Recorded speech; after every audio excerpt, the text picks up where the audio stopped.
Tranche de couple, les histoires et le monde vitaminé de Guillaume et Max, saison 3. Bonjour, bonsoir, nous sommes Max et Guillaume et nous sommes très heureux de vous retrouver pour ce 11e épisode de la saison 3 de Tranche de couple. Ah oui, déjà ? Ah oui, déjà, épisode qu'on a choisi d'intituler Politique hors note politique. Et comme d'habitude, on vous invite à vous abonner à ce podcast pour être prévenu des nouveaux épisodes qui sont diffusés le lundi tous les 15 jours. Et on se retrouve entre-temps sur notre page Facebook, notre compte Twitter, vous le savez, toujours Tranche de couple, comme le nom du podcast. Et puis, vous pouvez aussi nous envoyer des emails, tranchedecouple@gmail.com. Enfin, un mot, un seul, partagez sur vos réseaux sociaux, à vos proches, à toutes celles et ceux qui sont susceptibles d'être intéressés par le podcast. Ça nous permettra de continuer à accroître la visibilité de Tranche de couple et d'être aussi... à garder la motivation à vous proposer cette petite tranche de nos vies et d'actu tous les 15 jours. Allez, comme d'habitude, on commence par la rubrique Actu. Et aujourd'hui, Guillaume, tu nous parles d'un sujet politique. Ah bah oui, surprise, surprise, dans un podcast politique hors note politique, je voulais vous parler présidentielle. Ça ne vous aura pas échappé en effet, on annonce pour les 10 et 24 avril une élection présidentielle uninominale à 2 tours, en France. Youpi, comme tous les 5 ans, c'est le principe du quinquennat, vous allez pouvoir vous farcir matin et soir, et même parfois pendant la journée, votre lot de femmes et d'hommes politiques à la télé, à la radio, sur Internet, sur les réseaux sociaux. Bah ça a déjà commencé. Hein. Oui, ça a déjà commencé. Pour rivaliser de créativité, pour s'attirer les telle ou telle frange minoritaire, mais incontournable de l'électorat. Qui les cols blancs, qui les ouvriers, qui les enseignants, coucou Jean Mich, raté pour cette fois à mon avis, qui les LGBT, qui les classes moyennes, etc., etc., etc. On n'est pas en général super chaud pour faire la politique sur ce podcast, ça ne vous aura probablement pas échappé. Ça ne veut pas dire qu'on n'a pas nos opinions. D'ailleurs, on vous donne parfois aussi nos propres opinions, mais qui vont au-delà de la politique. Ce sont des convictions personnelles qui n'ont rien de politique. Mais simplement, on essaie en général de ne pas rentrer dans des espèces de combats d'arrière-garde ou de polémiques à 2 balles. Vous êtes trop précieux pour ça et on espère qu'on réussit à vous éviter ça. Donc l'idée ici, c'est simplement de remettre un peu l'église, la mairie, le bar au milieu du village, comme on dit en Belgique, biffer la mention inutile, et de rappeler quelques principes sur le processus de ces élections présidentielles. Donc nous sommes en France, en quinquennat depuis le début des années 2000. Avant, l'élection présidentielle se jouait tous les 7 ans. Aujourd'hui, il y a une élection présidentielle tous les 5 ans. La Constitution de la Ve République garantit à la France un régime semi-présidentiel. Selon le juriste Maurice Duverger, qui est celui qui a traité le plus clairement la question, vous allez voir que si vous avez des questions, vous nous les poserez, mais voilà, quand on dit clairement, ça reste... J'ai essayé de faire du langage simple, mais ces principales caractéristiques de ce régime sont un président élu au suffrage universel direct, c'est-à-dire directement de l'électeur au président, du producteur au consommateur en somme. Ah, c'est parfait. Un chef d'État parfait. Un chef d'État qui a des prérogatives propres, donc le président a autorité et peut prendre des décisions sur un certain nombre de sujets, et un gouvernement qui, lui, est responsable devant le Parlement. C'est un mix, en fait, entre 2 autres catégories de régimes qu'on retrouve un peu partout dans le monde, et notamment en Europe. Le régime parlementaire, caractérisé par une séparation des pouvoirs souple et par la responsabilité du gouvernement devant le Parlement, en contrepartie de pouvoir du gouvernement sur le Parlement, en particulier du droit de dissolution.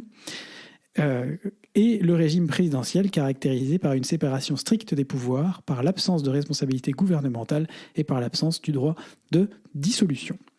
Une caractéristique du régime semi-présidentiel à la française est d'ailleurs le lien qui a été créé au passage au quinquennat, qui était déjà probablement voulu par Chirac à l'époque, entre les élections présidentielles et les élections législatives. En effet, les élections législatives ont lieu traditionnellement quelques semaines après les présidentielles, ce qui donne au président élu ce qu'on appelle une prime de présidentialité. Ça n'a pas toujours été le cas, puisque lors du septennat, on a pu voir des situations où on s'est retrouvé en cohabitation avec la droite au Parlement, la gauche en président, Mitterrand-Chirac, ou l'inverse, quand notre cher Chirac a eu la bonne idée, merci Alain, de dissoudre l'Assemblée en 98 et de perdre sa majorité et de se retrouver avec une majorité de gauche et un Premier ministre en l'absence de Lionel Jospin. Ce sera une élection présidentielle importante à plusieurs titres. C'est la première depuis qu'Emmanuel Macron a fait exploser le bipartisme habituel, à l'exception de 2002, entre le gauche, le PS, et la droite, les Républicains, le RPR, enfin vous appelez ça comme vous voulez, le truc là qui est à droite. Et le fait qui fait de la France un pays politiquement centriste depuis 2017. Je ne rentrerai pas dans les détails non plus, chacun ses opinions. Enfin, de fait, le parti En Marche est présenté comme un parti centriste. Chacun verra midi à sa porte. En tout cas, il est placé entre le PS en tout cas, il est et de les fait entre Républicains. le PS et les Républicains, ce qui fait un truc un peu plus au centre que l'un et l'autre. C'est aussi, et en conséquence de cette première chose, une élection où les repères sont vraiment brouillés à un point qu'on ne devrait plus parler de gauche ou de droite ou d'extrême, tant les cartes sont illisibles, mais d'un nouveau système opposant par exemple populisme et pragmatisme. On a un bel exemple à gauche entre Fabien Roussel, le président du Parti communiste français, qui s'oppose en ce moment beaucoup à Jean-Luc Mélenchon sur des thématiques qui, à un moment donné, il y a quelques années, auraient pu paraître des thématiques de droite, de gauche, mais qui aujourd'hui semblent au sein même de ce qui était sur l'échiquier politique la gauche, l'extrême gauche, quelque chose qui est de nouveau pas clair. De la même façon, on trouve des partis comme la France Insoumise qui se retrouvent avec un certain nombre d'idées communes avec d'autres partis de l'autre côté de l'échiquier politique, plutôt vers l'extrême droite, ce qui me pousse à dire que notre échiquier politique n'est pas une ligne, mais un cercle où les partis se retrouvent. En haut, on aurait par exemple les partis plus pragmatiques, plus centristes, et puis en bas, on aurait à l'autre bout du cercle ce qu'on appelle aujourd'hui les extrêmes, qui sont finalement des partis avec des convictions qui de plus en plus poreuses et qu'on retrouve de plus en plus de points communs entre ces partis que toutes, en principe, selon l'ancienne définition gauche-droite, opposeraient. Mais qui ne sont pas forcément des partis nécessairement ce qu'on appelle de gouvernement, qui du coup sont plus à la marge, ou en tout cas à s'opposer à un certain nombre de pratiques. Voilà. Mais bon, ok, intéressant. Et je pense que nos auditeurs belges, par exemple, peut-être ça les aura intéressés d'entendre parler du système politique français autour de la figure du président, parce que c'est peut-être quelque chose qu'ils maîtrisent un peu moins. Donc je pense que ça a été utile. Max, tu veux revenir sur une première brève ? Oui, effectivement, dans cette rubrique Actu, on voulait aussi revenir sur deux brèves. Et la première, c'est le décès cette semaine de David Sassoli, président du Parlement européen, qui malheureusement est décédé en Italie après plusieurs mois d'une longue maladie. Voilà, d'une longue maladie. David Sassoli, c'était donc d'abord le président en fonction, en exercice du Parlement européen depuis le 3 juillet 2019. Il était membre du Parlement européen depuis 2009 et auparavant, c'était un homme politique italien et un journaliste italien qui était assez connu et très apprécié en Italie. Voilà, c'est un homme, un Européen convaincu qui a beaucoup œuvré pour l'idée de l'Europe et pour la construction européenne. Et l'équilibre entre le Nord et le Sud. Voilà, et donc on souhaitait lui rendre hommage aussi dans ce podcast. Merci Max. Une deuxième brève, mais encore plus brève. On vous mettra sur nos réseaux sociaux un petit sondage parce qu'on a quand même eu pas mal de gens qui, cette semaine, au moment où on enregistre le podcast, ont quand même passé une très mauvaise semaine, hein Max ? Ah oui, ça c'est sûr, et un peu partout. Ouais, on ne sait pas par où commencer. On ne sait pas si on commence par l'extrême sud avec Djokovic en Australie qui galère avec ses histoires de visa. Il est sur le point d'être expulsé, mais il ne l'a pas encore été. Enfin bref, le suspense reste entier. Sortez les pop-corn. Ah oui, surtout qu'il y a eu plusieurs rebondissements, parce que quand même, les autorités ont annulé son visa, ensuite il y a un juge qui lui a accordé finalement, et puis là, hop, à nouveau, les autorités australiennes ont révoqué le visa, avec peut-être à la clé 3 ans d'interdiction de se rendre en Australie. Ça serait embêtant quand même. Et puis, dans la série des mauvaises semaines, on a aussi Boris Johnson. Oh my God. Bon, alors lui, il a tiré la bonne carte parce que finalement, la veille de l'enterrement du prince Philippe... Philippe, oh merde. Non, ça c'est... Il y en a un autre qui passe une mauvaise semaine, c'est le prince Andrew, mais ça c'est pour une autre raison. Mais la veille de l'enterrement du prince Philippe... Il faisait la bringue. Il faisait la bringue au 10 Downing Street. Et alors visiblement, toute l'équipe de la Task Force Covid qui venait qui avait interdit les rassemblements au Royaume-Uni, eux aussi avaient décidé de faire une soirée. Donc, c'est plutôt pas top comme semaine pour Boris Johnson, effectivement. Et le dernier, le dernier, c'est un Français, c'est notre ami Jean-Mich Mich. Ah oui. Jean-Michel Blanquer, qui quand même passe une mauvaise semaine avec les profs. La première grève d'ampleur de l'enseignement depuis le début du quinquennat Macron. C'est un personnage, Jean-Michel Blanquer, qui avait réussi finalement à ne pas trop faire de vagues dans les premières années. À titre personnel, j'ai jamais trouvé que c'était un personnage transcendant, ni dans ses idées, ni dans sa personnalité, mais voilà, il avait réussi pendant 3 ans à maintenir les choses, et puis on constate quand même qu'il, en réalité, c'est un peu Monsieur Gaffe, et qui le gère pas très très bien, disons, depuis le début de la pandémie de Covid. On parlerait ici de l'absence de mise à disposition de masques pour les enseignants. Alors je veux dire, bon, dans les 6 premiers mois, on était tous dans la merde. Tout le monde s'est serré les coudes, et tout le monde s'est retrouvé... Là, vous avez pas vu mes gros yeux, Guillaume. Je l'ai pas fait exprès. Et tout le monde s'est retrouvé... Comment tu veux que je fasse le montage avec ça? C'est bon, tu peux le laisser. Vous me pardonnerez ce moment d'égarement, ce lapsus. Et donc, bref, tout ça pour dire que notre ami Jean-Michel Blanquer passe aussi une assez mauvaise semaine, et que c'est un peu dommage que maintenant il annonce que des masques vont être fournis aux enseignants, des capteurs de CO2, des choses comme ça dans les écoles, alors que c'est quelque chose qui est demandé depuis à peu près 1 an. Bref, blague à part... On vous permettra quand même de voter, puisque Exactement. Le principe de ce podcast, c'est politique, n'est-ce pas? Donc vous voterez pour qui passe la plus mauvaise semaine sur nos réseaux sociaux. Max, sans transition, Oh, mais c'est terrible. Je t'ai expliqué la dernière fois qu'on appelle ça PFUE. La PFUE, tu vas nous reparler donc de la présidence française de l'Union européenne. Exactement. Je vous l'avais dit, pendant ces 6 mois de présidence française, on va consacrer la rubrique de décryptage de l'Europe à mettre en avant certains événements importants, mais aussi à vous parler de certaines caractéristiques de la présidence tournante et du fonctionnement du Conseil de manière générale. Parce que c'est l'occasion aussi d'utiliser des aspects plutôt pratiques pour vous dire un peu comment ça se passe l'Europe. Alors, aujourd'hui, je voudrais faire le point sur les mots-clés des 15 premiers jours de la présidence française. Et puis, après avoir évoqué le slogan de la présidence la dernière fois, je vous parlerai du logo de la PFUE.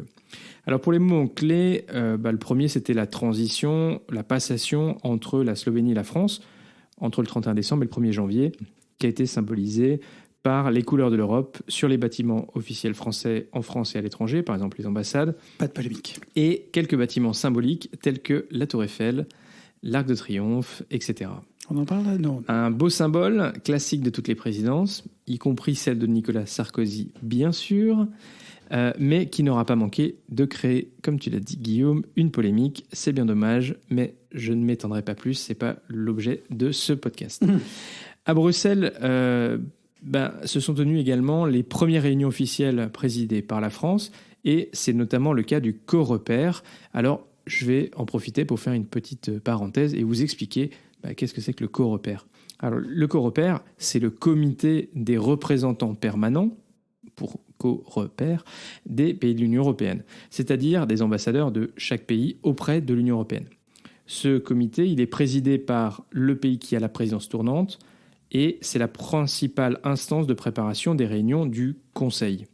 Le Coreper, il décide si les documents qui ont été préparés par les différents groupes techniques sont suffisamment mûrs pour être mis à l'agenda de la réunion des ministres, soit pour être adoptés sans discussion, soit qui nécessitent une discussion. Alors la subtilité, c'est qu'il y a un Coreper 1 et un Coreper 2. Alors pourquoi? Parce que, comme je vous le disais la dernière fois, il y a 10 formations du Conseil des ministres. Alors, ce serait du coup complètement impossible pour un seul comité de tout gérer. Du coup, on a le Coreper 2 qui rassemble les représentants permanents qui, eux, gèrent la préparation des réunions de 4 formations les plus politiques du Conseil de l'Union européenne, affaires économiques et financières, affaires étrangères, affaires générales et justice et affaires intérieures. Et le Coreper 1 réunit les adjoints des ambassadeurs, donc les représentants permanents adjoints, pour préparer les 6 autres formations du Conseil. Agriculture et pêche, compétitivité, éducation, jeunesse, culture et sport, emploi, politique sociale, santé et consommateurs, environnement et transport, télécommunications, énergie. Juste répartition des tâches. Exactement. Donc ça, c'était à Bruxelles. À Paris, on a eu la visite de l'ensemble des commissaires européens les 6 et 7 janvier dernier, je vous en avais parlé. Allez, j'en profite, on parle du collège des commissaires, c'est-à-dire la présidente de la Commission européenne, Ursula von der Leyen, et l'ensemble des 26 autres commissaires, à la fois les vice-présidents et puis les commissaires. Si on parle du collège, ça veut dire qu'ils ont fait une sortie de classe ? Oui, c'est ça. Ils ont fait une sortie de classe à Paris. Donc, c'est le collège qui adopte chaque semaine les décisions préparées par les différentes directions générales de la Commission, qui sont en gros les différents ministères équivalents, et qui sont ensuite adoptées formellement par la Commission. Quand on dit la Commission a présenté telle ou telle proposition, telle ou telle décision, ben voilà, c'est le collège, un petit peu comme le Conseil des ministres. Voilà, donc ça c'était pour la visite à Paris, ce qui s'est passé à Paris. Il y a eu aussi à Brest cette semaine la première réunion informelle du Conseil Affaires étrangères. Alors du coup, je vais revenir là-dessus. Traditionnellement, on appelle ça le Gimnich. Alors pourquoi ? Parce que le Gimnich, c'était le nom du château dans lequel s'est tenue la première de ces réunions informelles en Allemagne. Alors, les réunions informelles, elles se tiennent généralement dans le pays qui a la présidence tournante, et ce ne sont pas des réunions décisionnelles, puisqu'elles sont informelles. Les réunions formelles, elles, donc qui sont décisionnaires, et donc là où les ministres adoptent un certain nombre de documents, un certain nombre de décisions, elles se tiennent à Bruxelles ou à Luxembourg, puisque le Conseil se réunit à Luxembourg ou à Bruxelles. La particularité des réunions du Conseil Affaires étrangères, c'est que sont adossées de temps en temps une réunion des ministres de la Défense. Alors on parle de Conseil des Affaires étrangères Défense, ou CAE Défense. Mais alors pourquoi ? Parce que vous allez me dire, dans les 10 formations que j'ai mentionnées tout à l'heure, il n'y avait pas la Défense. Et oui, en fait, ça n'existe pas, même si certains pousseraient pour que ce soit le cas. Les ministères des Affaires étrangères, de manière tout à fait étonnante, n'y sont pas très favorables. Et donc, voilà, de temps en temps, on a les ministres de la Défense qui se réunissent en marge de la réunion des ministres des Affaires étrangères.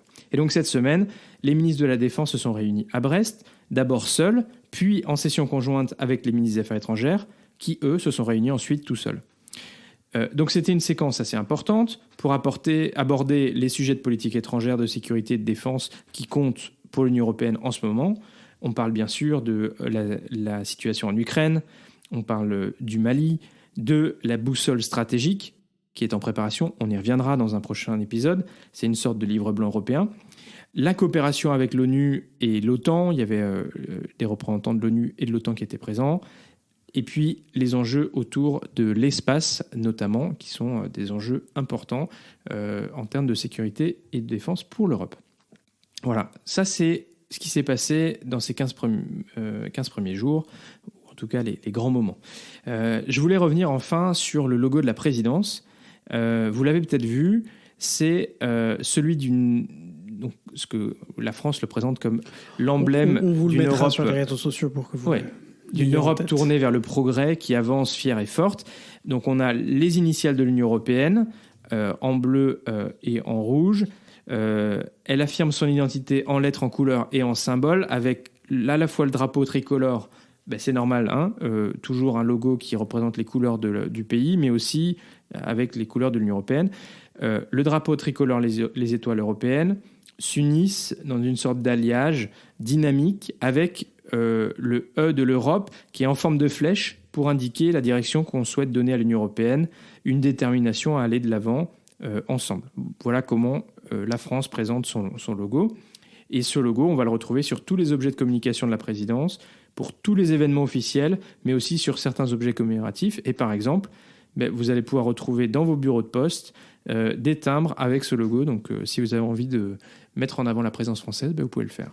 Il n'y a pas une petite tradition aussi à Bruxelles en parlant de goodies pour les présidences tournantes ? Alors, oui, souvent dans les réunions officielles, alors soit dans les groupes de travail lors de la première réunion où sont présentées traditionnellement les priorités de la présidence, ou dans les réunions, les événements officiels, la présidence offre des goodies. Donc souvent dans le passé, on avait des cravates et un foulard pour les femmes. Donc les cravates pour les hommes, un foulard pour les femmes. Il faut dire que cette tradition, alors parfois c'est un parapluie ou voilà, mais il y a un peu cette tradition-là. Et donc les gens portent y compris pendant la présidence ou après la présidence, la cravate. Et donc certains font un peu collègue. Toujours un tote bag de la présidence croate, je crois. Exactement. Et alors, il faut dire que Covid a un petit peu bousculé les choses. Covid et aussi une volonté d'être un peu plus respectueux de l'environnement soutenable et éviter de créer des déchets. Alors, on a vu apparaître comme goodies de présidence des masques. Donc, il y a un certain nombre de présidences qui ont fait des masques avec leur logo. Il faut faire avec son temps. Qu'est-ce que vous voulez que je vous dise, mon bon monsieur ? Et là, visiblement, il y avait assez peu de choses, où il y avait quelques petites choses pour la présidence. C'était notamment une gourde, un crayon et un carnet de notes avec un tote bag couleur du logo. Couleur du logo. Voilà, donc pas de cravate, malheureusement. En général, la présidence française était une des présidences qui était assez attendue parce que forcément, les qualités des carrés de soie ou des cravates étaient en général assez bonnes. Même si, il faut quand même le dire, il y a eu dans le passé, et pas forcément la présidence française, mais il y a eu des trucs assez moches. Enfin, ça manquait de goût. Voilà. En même temps, à l'heure des charges, faire plaisir à 450 millions d'Européens. Non, mais parfois, en fait... En tout cas, ceux qui reçoivent, c'est jamais simple. Parfois, certains États essayaient de mettre leur logo, en fait, sur la cravate. Et comme les logos... et quand tu mets le logo, 150 fois sur un Comment tu ne portes pas 3 fois par semaine en hommage à tes collègues croates ? Ça peut être assez moche. Le logo, Non, les Croates avaient fait une très belle cravate que je porte de temps en temps, en plus de leur tote bag. Mais elle est métable parce qu'il n'y a pas marqué en gros présidence croate de l'Union européenne. Elle est élégante. Voilà. Et quand on a une cravate qui a le logo de la présidence, c'est vite outdated et donc tu la portes pas vraiment, quoi. Enfin bon, voilà pour la parenthèse PFUE. Merci Max, en tout cas, c'est chouette. Et Guillaume, comme d'hab, hâte d'arriver au prochain épisode. Tu sais déjà de quoi tu vas nous parler ? Mais on a eu des offres notamment de Marie que je retiens. Donc Marie, tiens-toi prête. On te salue et on retient. Pour parler du volet justice de la PFUE. Et je pense que ça, c'est intéressant. Donc si vous vous intéressez plus particulièrement à une dimension de la PFUE et que vous avez envie de collaborer avec nous pour participer à cette rubrique, n'hésitez pas, contactez-nous et on sera ravis d'enregistrer ça avec vous et de faire découvrir différentes dimensions de la PFUE. Guillaume, Belgitude, tu nous parles cyclo ? Belgitude, on va revenir sur un point qu'on a déjà beaucoup et dont on a beaucoup parlé ici. On fait beaucoup de vélo. Il y a eu beaucoup d'améliorations sur les pistes cyclables en Belgique ces derniers temps. Alors là, je vous décris, il y a Max qui est en train de regarder le temps. C'est vrai qu'on a fait 2 sujets qui nous ont beaucoup intéressés tous les deux et donc sur lesquels on était un peu long. On s'excuse, ce podcast ferait peut-être 35 minutes, mais on vous aime quand même et on vous remercie d'arriver à l'écouter jusqu'au bout. Et c'est pas fini. Je disais donc, piste cyclable Bruxelles, beaucoup d'évolutions ces dernières années, mais on se retrouve encore avec des solutions que je qualifie un peu de solutions à la belge, des espèces de décisions politiques pour créer des pistes cyclables qui ne sont absolument non seulement pas sécurisées, mais pas pratiques et qui sont surtout dangereuses pour d'autres catégories d'usagers de la route. Je veux par exemple parler d'une piste cyclable, la fameuse piste cyclable maintenant dans le petit microcosme des cyclos bruxellois de Kanterstein, qui est une rue entre la gare centrale et le Mont des Arts à Bruxelles, où ils ont fait des très gros travaux sur la rue, donc on s'est dit, chouette, ils vont créer des pistes cyclables, ça va être top, elles vont être de top niveau, comme on dit ici. Et on s'est retrouvé avec une piste cyclable, imaginez-vous, qui part déjà sur le trottoir, donc ils ont fait monter la piste cyclable, bon, ok, d'accord, et puis, à un moment donné, la piste s'interrompt pour laisser la place à quoi ? Un arrêt de bus. Donc en gros, la piste cyclable est au milieu, arrêtée avec un arrêt de bus. Et on a le même type de propositions qu'ils ont faites, parfois dans des ronds-points, où on se retrouve avec des pistes cyclables qui s'arrêtent ou qui filent dans les fourrés ou qui filent dans... Alors qu'elles sont toutes neuves, ces trucs-là. Il y a des exemples qui sont excellents, par exemple sur l'avenue Franklin-Roosevelt. Bon, c'est une une avenue très large, mais comme Kanterstein finalement, c'est une avenue très chic. Et de chaque côté, ils ont créé une piste cyclable qui est bien séparée. On a deux voies de chaque côté pour les voitures, une voie de stationnement, la piste cyclable, la piste piétonne, et les feux sont traités en même temps. Il y a un feu piéton, un feu cyclable, etc., etc. C'est du joli travail. Mais on se retrouve parfois à des endroits avec un espèce de travail bâclé parce que des décisions politiques ont été prises sans prendre en compte la sécurité finalement des usagers. Et c'est ce genre de solutions qui font qu'on se retrouve avec une différence entre les Pays-Bas et le reste du monde. J'ai envie de dire, Max, tu m'as partagé cette semaine sur Twitter cette vidéo pour une marque de vélo. Où on voit en fait deux versions de la vidéo. La version pour les Pays-Bas où on voit la même personne, un papa avec sa fille, je crois, qui se balade. Un papa, je précise, sans casque, qui fait du vélo dans différents endroits, différents moments de la journée, etc. Et puis, ils ont refait une pub pour le reste du monde avec un papa et sa fille avec un casque. Parce que aux Pays-Bas, quand on ferait une solution pour le vélo, on pense d'abord à la sécurité des usagers. Des cyclistes, des piétons, mais pour les pistes, on fait des pistes cyclables qui sont utilisables par les pistes cyclistes sans danger. Ce qui fait qu'aux Pays-Bas, vous avez peut-être 5 ou 10% des cyclistes qui portent un casque, mais c'est absolument pas la majorité. Et c'est pas une question là-bas, puisque les gens, il y en a qui roulent vite, mais les gens sont respectueux et en tout cas, il y a moins de danger, il y a peu d'essais finalement liés au vélo parce que l'intégration dans les constructions urbaines du cyclisme fait que c'est un moyen de transport moins peu dangereux. Et surtout que le cycliste il est prioritaire en réalité par rapport à la voiture très souvent. Oui, mais ça donc, en principe c'est le cas chez nous aussi. Oui, mais donc par exemple quand tu as une piste cyclable qui traverse une rue, c'est la piste cyclable qui est prioritaire par rapport à la rue, ce qui aujourd'hui n'est pas vraiment forcément le cas. Comme le piéton devrait être prioritaire sur la voiture qui arrive, ou le cycliste qui tourne et qui fait le passage piéton. C'est un choix politique et voilà. Mais c'est sûr qu'aujourd'hui, dans petit coup de gueule de Point Belgitude, après 2 coups de gueule sur les Codeco, décidément, je suis désolé, c'est quand même plutôt des coups de gueule, mais en tout cas, c'est pour dire qu'on a encore du boulot. Et si jamais vous êtes un décideur politique en matière de mobilité urbaine, par pitié, quand vous pensez à vos pistes cyclables, pensez sécurité des usagers, et pas seulement d'une catégorie, mais de l'ensemble des catégories que vous voulez voir cohabiter sur vos voiries. Ce qui est fou, c'est que le dessin que la responsable politique a partagé sur les réseaux sociaux, c'est quand même un dessin qui a été fait par des urbanistes. C'est pareil, je sais plus où c'est, mais il y a le même truc. Il y a cette piste, on vous le mettra aussi, cette piste cyclable qui s'arrête en plein milieu pour laisser la place à l'arrêt de bus, quoi. Ouais, mais ça c'est voilà. Bon, allez, on n'est pas forcément très en avance, alors on va continuer. Dans cette rubrique sur la vie de couple, en fait, on voulait aborder 2 choses aujourd'hui. On va faire une petite psychanalyse d'abord, Max. Tu as des difficultés à te projeter. Ouais, je trouve que, je ne sais pas si c'est le cas pour vous, mais ça fait quasiment 2 ans qu'on est dans cette période de Covid un peu compliquée, où finalement, on n'a aucune certitude sur rien parce que tous les projets qu'on fait, ils tombent à l'eau, ou en tout cas, il faut avoir une très grande flexibilité. Et je trouve qu'on s'est, à titre personnel, plutôt bien adapté et tout ça. Mais moi, aujourd'hui, j'ai beaucoup de mal à me projeter dans les prochains mois.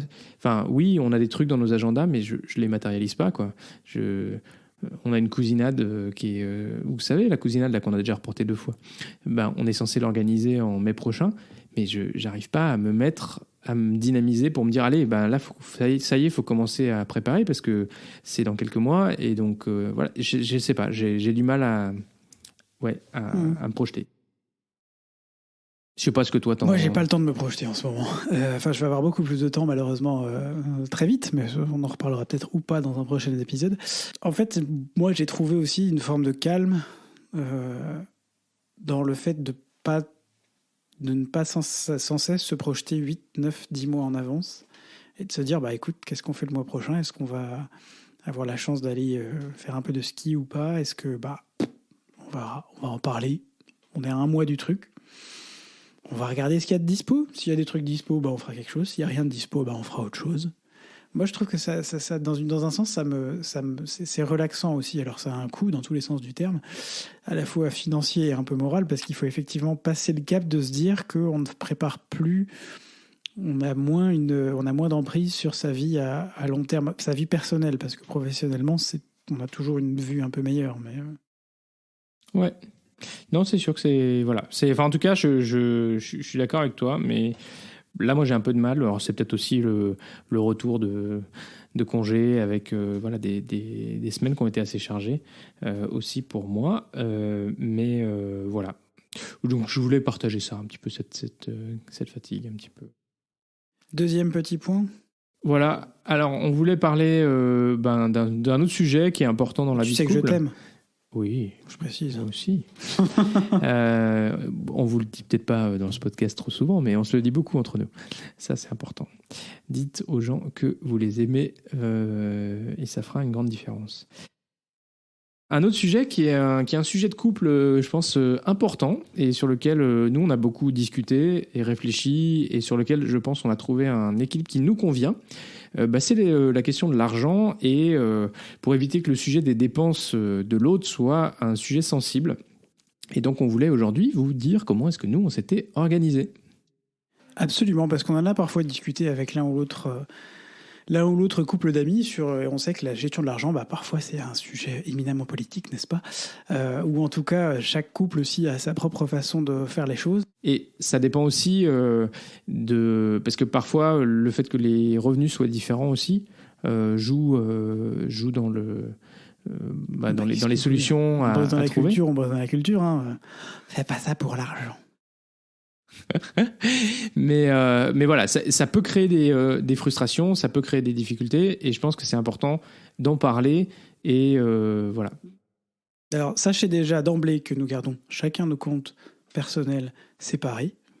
On n'a pas un seul compte dans lequel on met tout. Ça, pour le coup, moi, c'est quelque chose que je pense que c'est quelque chose qu'on n'a pas, qui n'est pas du tout dans notre façon de fonctionner. Ça, c'est effectivement... Donc, en fait, il y a plusieurs solutions. Et Guillaume, tu le mentionnes. Il y a certains couples qui décident qu'à partir du moment où ils sont suffisamment en couple, on va dire, en fait, ils mettent tout en commun et puis ils ont un seul compte.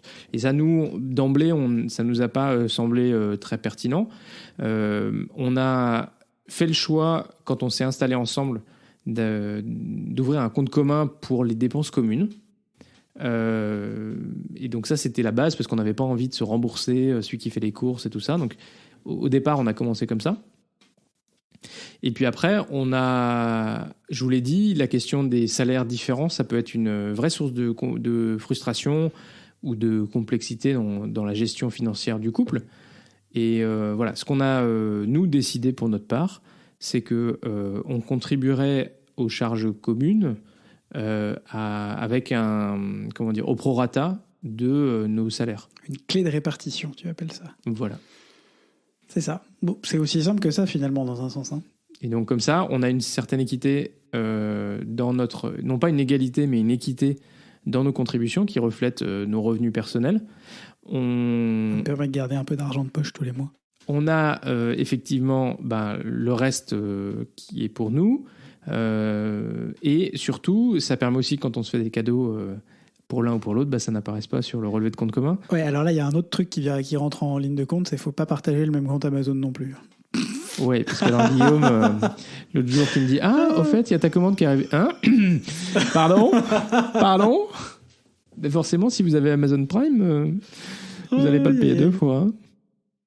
Enfin, bref, pas de gaffe sur le coup. Pour le coup, ça aurait pu. Hein, mais donc, autour de Noël, vous changez votre mot de passe. Max change son mot de passe. Pense à changer ton mot de passe l'année prochaine. Ah, mon Dieu, mais j'avais vraiment paralysé pour le coup.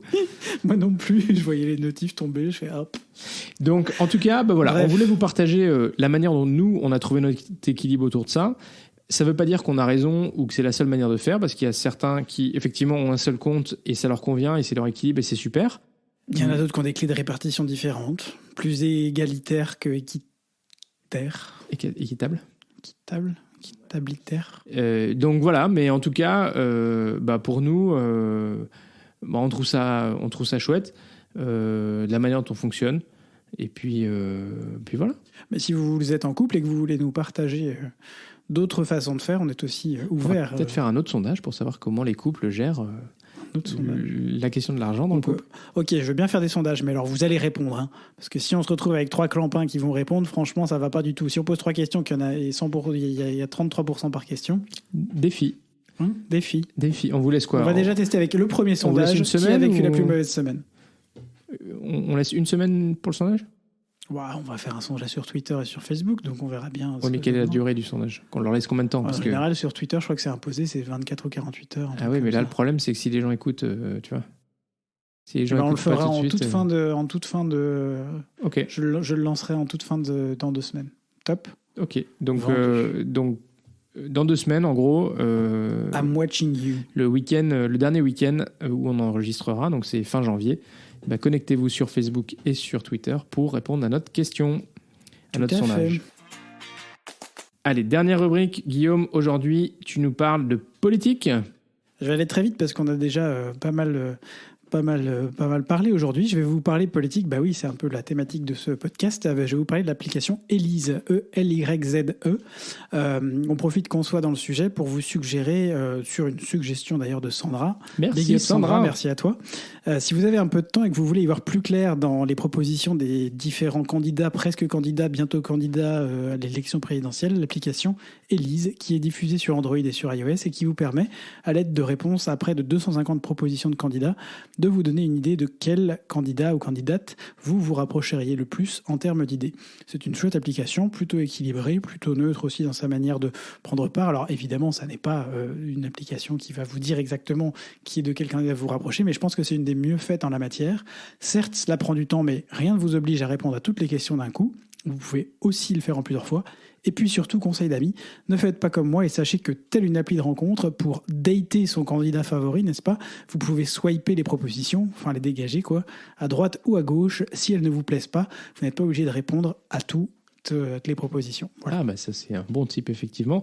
Donc comme tu disais, ça ne va pas vous dire pour qui vous devez voter, mais ça vous aidera peut-être à faire un peu de tri. Ça veut dire qui, en théorie, selon les propositions existantes aujourd'hui, se rapprocherait le plus de vos convictions actuelles. Encore une fois, s'il y a des sujets qui ne vous intéressent pas, swipez, virez les sujets et ne faites que sur les sujets sur lesquels vous pensez avoir une opinion ancrée.